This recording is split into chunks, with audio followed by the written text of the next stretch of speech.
What's going on, Orlando Magic fans? Welcome to the Six Man Show Postgame Live presented by Rockham. Oh, man, life is so funny. I'm laughing. I'll tell you why I'm laughing. First off, I'm not laughing because of the score. Obviously, the Orlando Magic lose to the Boston Celtics. They fall apart in the second half. Well, they really couldn't score all night except for Paolo, and then Jalen, what's his name? Jalen Brown, Jason Tatum just couldn't miss. They were unconscious. Yeah, that's a good basketball team over there. Why I'm laughing is because Eddie House what is he doing to celebrate this win? He is tweeting at the Six Man Show. Like, the dude is a clown. It's so funny.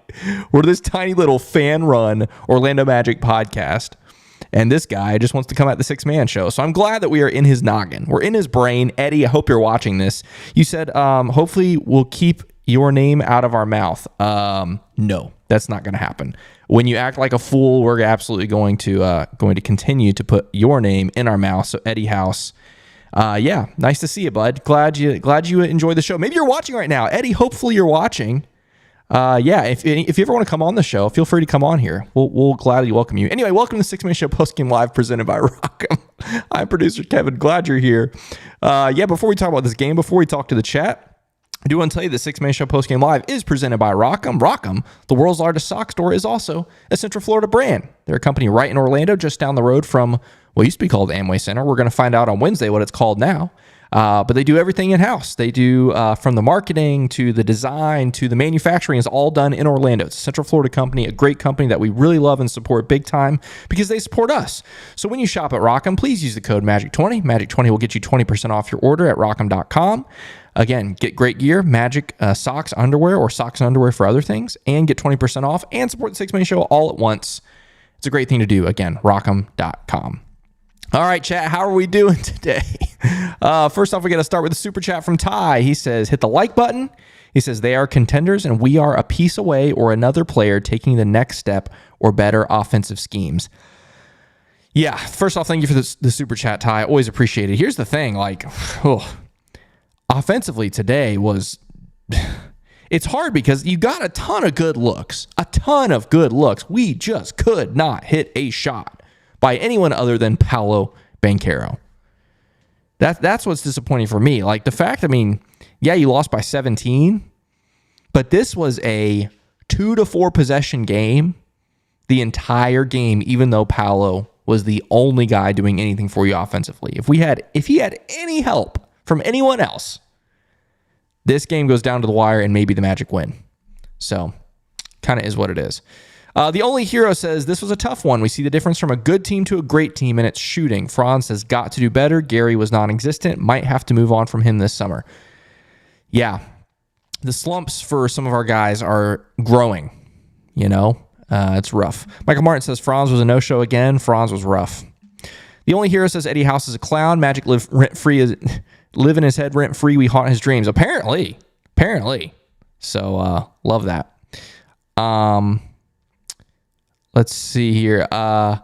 David S. says, Magic have been dominant at home, but absolute trash on the road, getting outscored in their losses by an average margin of 17 points. Sign of a team that's making strides, but also growing still. 100%, man. Let's see. Luis Rosario says they changed their team after going to the finals and got better. We need to start looking to make moves for this team to get better and grow. We'll see. JSco says embarrassing. Certain parts of this game certainly were embarrassing, JSco. I agree about that. Chris D says, I don't know about when Markelle and WCJ come back, but AB needs more run as the current roster is constructed with them out, especially past the 5-minute mark in the third quarter. And Matthew Kinniston says, we need Buddy Hield. It's time to get consistent three-point shooting on this team. Not a fan of Harris. Here's the thing about Gary Harris. Gary Harris, up until this slump, is a career 40% three-point shooter.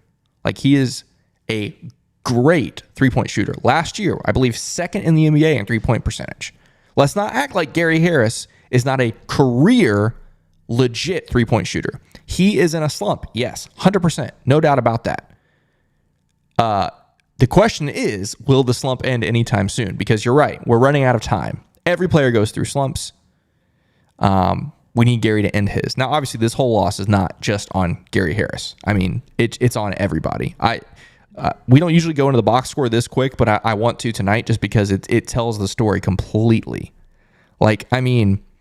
we'll start with Paolo, 36 points, 10 boards on 14 of 30, shooting 4 of 10 from the three-point line and 4 of 6 from the free throw line, along with an assist and 2 steals, and down to 4 turnovers after I believe he had 5 on Friday.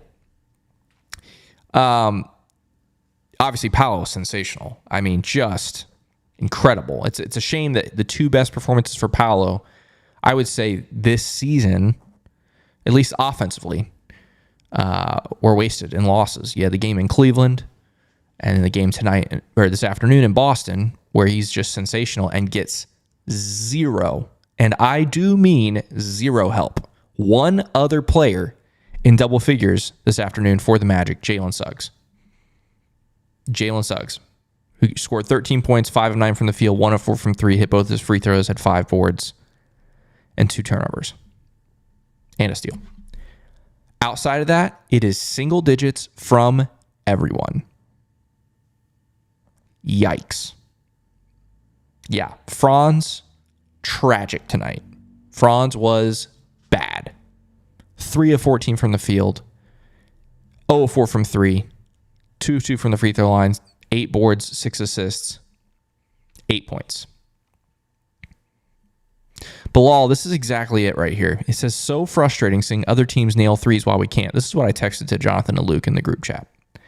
I was like, it is demoralizing to go out there. We, as the Orlando Magic, have to scratch and claw and fight on every offensive possession to get a good shot.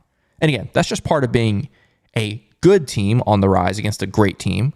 But it's true. Like we have to give 110% effort and 110% attention to detail on every offensive possession to get a good quality shot to go in, especially, usually. Meanwhile, you go down the other end and they have guys like Jason Tatum and Jaylen Brown who can just hoist a 3 and it is pure.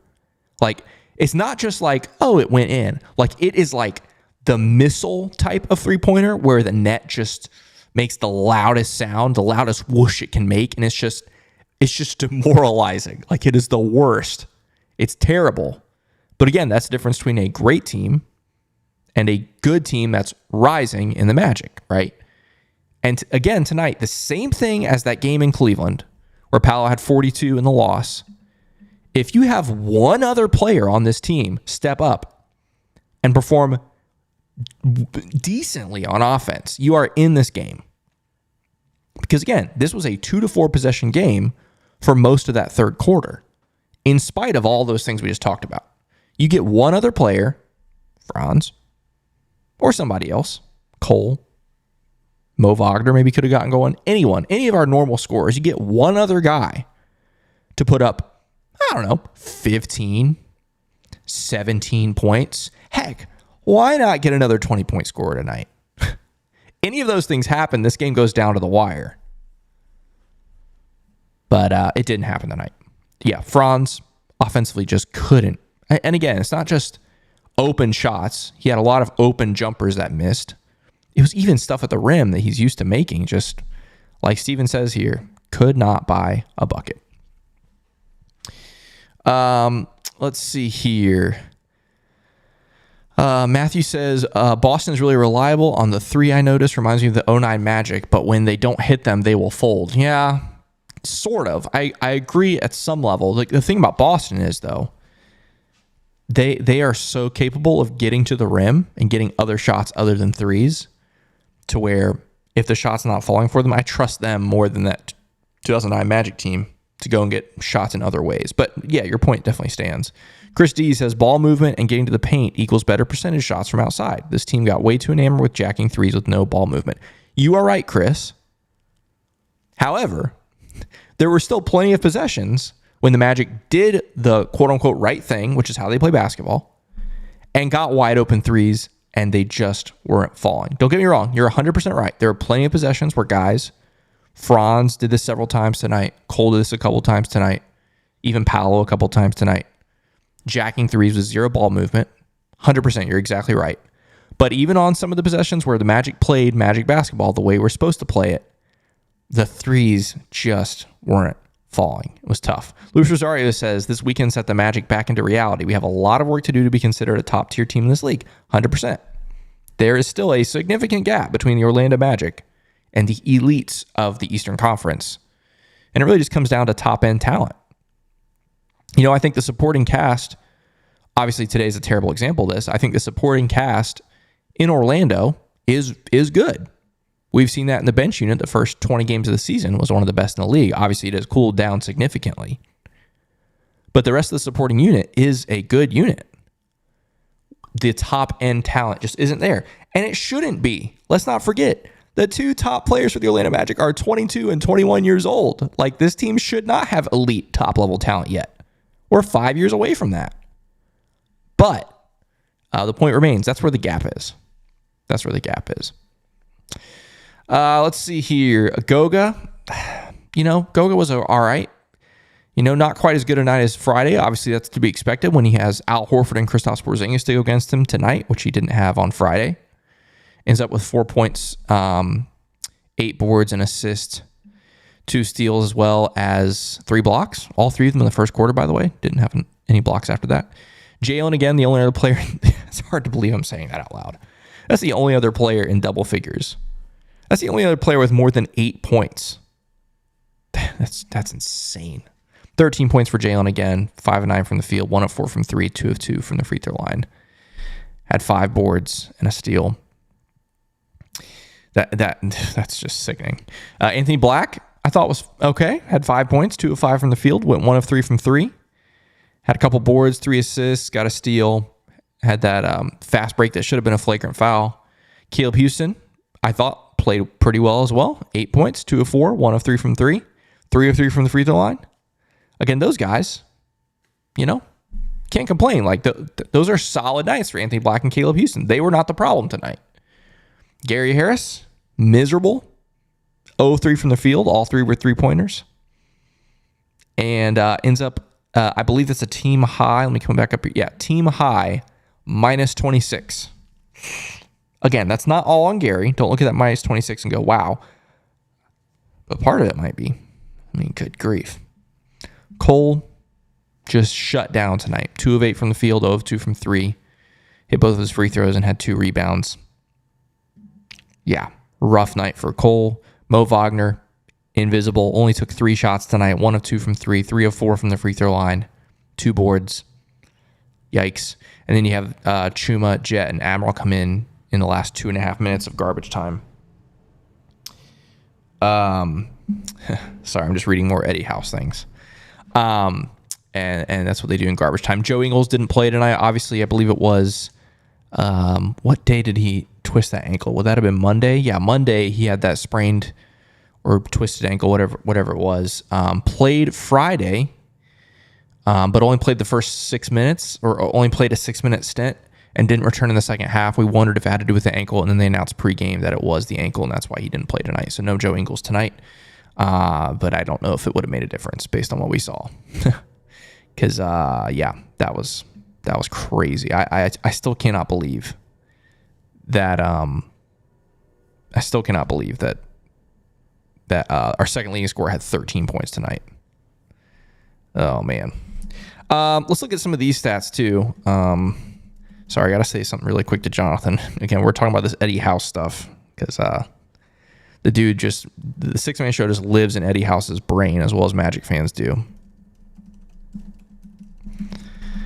All right, let's see here. Points in the paint. Boston destroyed you in the first half. Points in the paint. I think it was like 30-16 in the first half. It ends up being closer again because the Magic put together a decent third quarter, but ends up being 44-34 in favor of Boston. They kill you on the fast break with 23. They also had, that was their biggest lead of the night as well, 23 points. We actually win the bench point battle, unlike Friday where Boston's bench just wrecked us. We have 31, but again, for the Magic, 31 bench points is not enough. Like, this bench unit has to be better than they were tonight. The big thing about tonight, though, which again is why it's so frustrating, you only have 8 turnovers. 8 turnovers. After what happened on Friday, where you couldn't hold on to the ball at all, you only have 8 turnovers and you still lose. Again, it's just the offensive output was literally the difference in the game. Only 8 turnovers for the Magic compared to 14 for the Boston Celtics. The Magic get 15 points off turnovers compared to Boston only get 6 points off of the 8 turnovers. Again, The Magic took great care of the basketball tonight. They really did. That's what also is so disappointing. The offensive output just was not enough for the Magic tonight. Was totally the difference, 3-point shooting, which we'll look at right here. The Magic shoot 38% from the field. That's disgusting. While the Celtics shoot 47%. And then 3-point shooting, again, totally the difference in the game. Magic shoot 11 of 36 for 30%, while the Celtics are 17 of 36 for 47%. That's a difference of 6 threes. 6 times 3 is 18 points. That's literally the difference in the game that you lose by 17. They made 7 or 6 more threes than you, and several more twos as well. Now, obviously, free throw line kept you in it. That's typical for the Magic. They go 18 of 24 from the free throw line. Would still like them to make a couple more. Like, you want to be over 80% from the free throw line. Offensive rebounds were even. Defensive rebounds, obviously the Celtics crush you there, but that's just because you missed 55 shots. A little bit of quick math there for you. 55 misses for the Magic, and they crushed you on the defensive glass. Both teams with 18 assists. Magic have more steals. Celtics have more blocks. And again, turnovers. Magic, a great night when it comes to turning over the basketball, but offensively, just not enough. Not enough. Rough. Before we look at other things like scores and the standings and everything, a couple other things from the chat here. Let's see. Let's scroll back up to where I left off. Matthew says, we need our floor general back fast. AB is doing good, but he's not the floor general. Hopefully Fultz comes back before the New Year's. Yeah, we really, really need Markelle Fultz back. I'm hoping it's sooner than that. I mean, I don't know if he's going to play Wednesday. He's still not doing, he's practicing, but not contact. So Wednesday feels like a stretch, but next weekend, would love to see him back.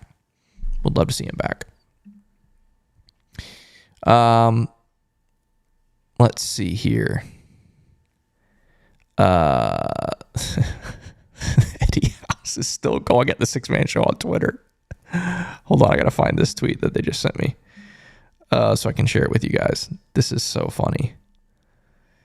Let's see. Look at this, guys. This is great. He says, I find it hilarious. You spoke my name. I don't even know who you are, buddy. Peace out. Okay.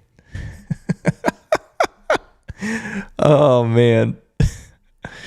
This is great. This is great. Eddie House just giving the 6-Man Show all the publicity. It's awesome. It's great. Oh, yeah, that's what Chris says right here. I hope Eddie House keeps it up and gives you guys as much free advertisement as possible. This is great. Bring it on, Eddie. Keep running your mouth. He's the one who looks like a fool on Twitter. The dude literally hadn't tweeted since, what did we say, June, August, something like that, before he started tweeting at the 6-Man Show. Crazy.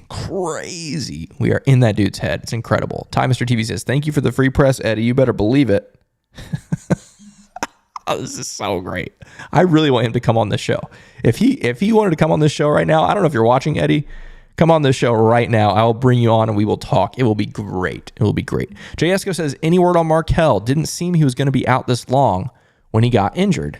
Yeah, none of us thought he would be out over 15 games now, I think we are. Sheesh, man. For some knee tendonitis. Again, I think they took their time because the team was playing well, but we're out of time now. We need Markelle back.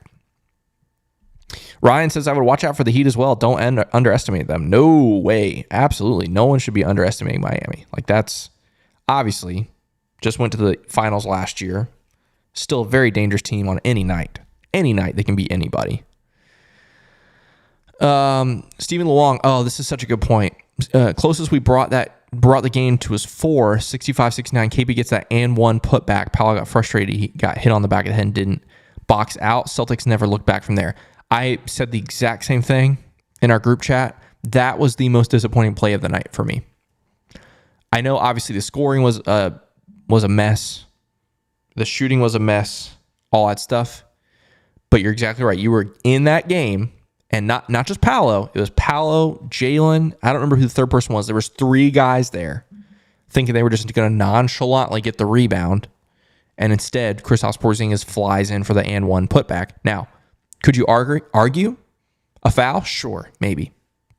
For me, it's just the lack of effort and attention to detail in that one moment just not good enough. Again, this Magic team has such little margin for error against the elite teams of this league.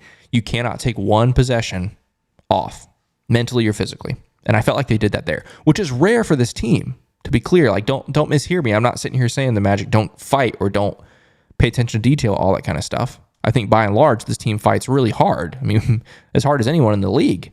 But that play right there, whew, you would have loved to have that back, because then you have the chance to make it a one possession game, and who knows what happens after that. But 100% Steven, that was a really disappointing moment for me. David says, is Eddie an Airbnb host because people are living in his house rent free? Magic fans are, that's for sure. Matthew says, Eddie, does your head still hurt from that slap? It's funny. Oh man. And now we got our Celtics fan, CV Good, is back. Welcome back, man. Glad you're here. Glad you're here.